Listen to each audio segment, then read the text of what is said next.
बादशाह अकबर का दरबार अपने विवेकशील मंत्रियों और बहादुर योद्धाओं के लिए प्रसिद्ध था, लेकिन उन सब में बीरबल का स्थान सबसे अलग था।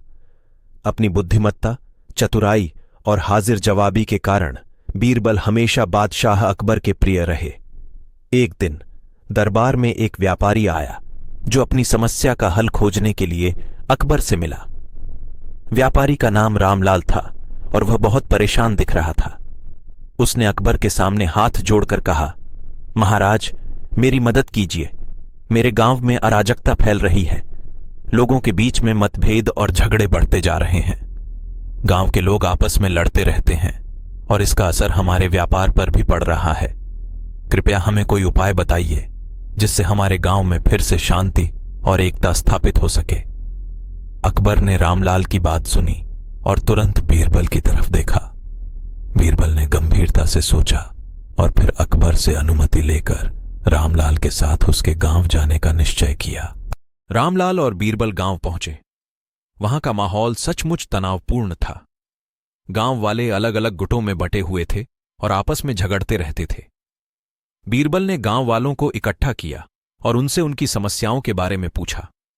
सभी ने अपनी अपनी शिकायतें बताईं, जो मुख्य रूप से आपसी मतभेद और अविश्वास की वजह से थीं।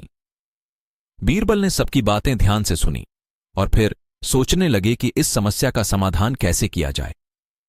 अचानक उनके दिमाग में एक योजना आई। उन्होंने गांव वालों से कहा, मैं आपको एक कहानी सुनाना चाहता हूं। गांव वाले थोड़े हैरान हुए, लेकिन बीरबल की बुद्धिमत्ता और चतुराई के बारे में सुनकर वे सभी ध्यान से सुनने लगे। बीरबल ने अपनी कहानी शुरू की। बहुत समय पहले की बात है। एक गांव में 5 भाई रहते थे। वे सभी बहुत मेहनती और ईमानदार थे, लेकिन उनमें आपसी मतभेद और झगड़े बहुत होते थे। एक दिन उनके पिता ने उन्हें बुलाया और एक लकड़ी का बंडल लाने को कहा। 5 भाई बंडल ले आए।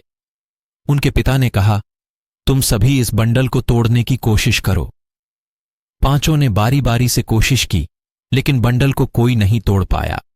तब उनके पिता ने बंडल को खोलकर लकड़ियों को अलग अलग कर दिया और प्रत्येक भाई को एक एक लकड़ी तोड़ने के लिए कहा। सभी भाइयों ने आसानी से लकड़ियों को तोड़ दिया। उनके पिता ने कहा, देखो, जब तक तुम एक साथ हो कोई तुम्हें तोड़ नहीं सकता, लेकिन अगर तुम अलग अलग हो जाओगे तो कोई भी आसानी से तुम्हें हरा सकता है। इसलिए हमेशा एकजुट रहो। बीरबल ने कहानी खत्म की और गांव वालों की ओर देखा।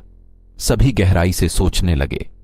बीरबल ने फिर कहा, अगर हम सब एकजुट रहेंगे तो हम हर मुश्किल का सामना कर सकते हैं, लेकिन अगर हम अलग अलग रहेंगे तो हमारी ताकत कमजोर हो जाएगी और हम हार जाएंगे। गांव वालों ने बीरबल की बात समझी और उन्होंने मिलकर एकता की कसम खाई। उन्होंने तय किया कि अब से वे आपस में नहीं लड़ेंगे और एक दूसरे की मदद करेंगे। धीरे धीरे गांव में शांति और सुख समृद्धि लौट आई। सभी लोग मिलजुल कर काम करने लगे और उनके व्यापार में भी बढ़ोतरी हुई। रामलाल ने बीरबल का धन्यवाद किया और उन्हें गांव की समस्याओं का समाधान करने के लिए धन्यवाद दिया। बीरबल मुस्कुराए और वापस अकबर के दरबार लौट आए। अकबर ने बीरबल की चतुराई और समझदारी की सराहना की और उन्हें पुरस्कार दिया। इस कहानी से हमें यह शिक्षा मिलती है कि एकता में बल है। जब हम एकजुट होकर किसी काम को करते हैं तो उसे सफल बनाने की हमारी संभावना बढ़ जाती है। आपसी सहयोग और समझदारी से हम किसी भी कठिनाई का सामना कर सकते हैं और सफलता प्राप्त कर सकते हैं।